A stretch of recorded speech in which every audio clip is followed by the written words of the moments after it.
There's a picture of a lady behind me. Her name is Clara Peller.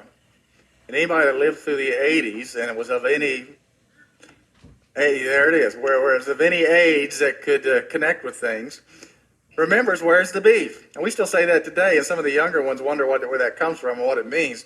But it was a pretty common thing to say back in the mid-'80s. But she came to prominence because they were shooting a commercial at a Chicago barber shop, and they realized they did not have a manicurist that had been hired for that commercial, so they sent somebody out to find one in a local beauty shop. The guy went out to look for somebody, came back with Clara Peller.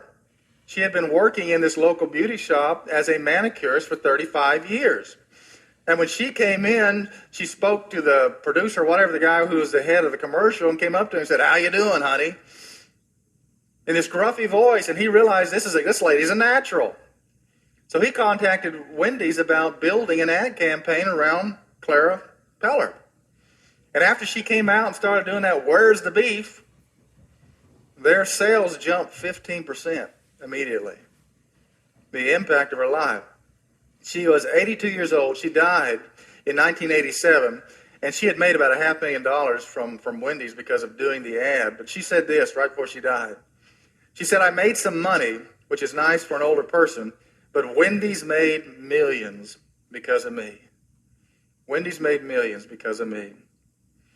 And I guess the question that comes out of that is, we don't realize how much God can use our life, and how much, question to ask is how much is being benefited, because we benefit by serving God, but how much is heaven being benefited by our lives being available and used by God? Paul was concerned about that, whether in life or death, that in my body, wherever God places me at a point in time, that it will have an impact for the kingdom of God.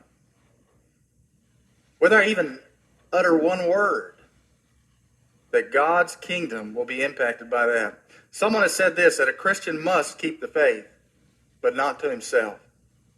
Some of us kind of keep a lot of important things to ourselves that we should be expressing to the world, and our lives should be a testimony of everything that we would begin to say in faithfulness and obedience to what Christ has called us to say, but that our life would be consistent with that message.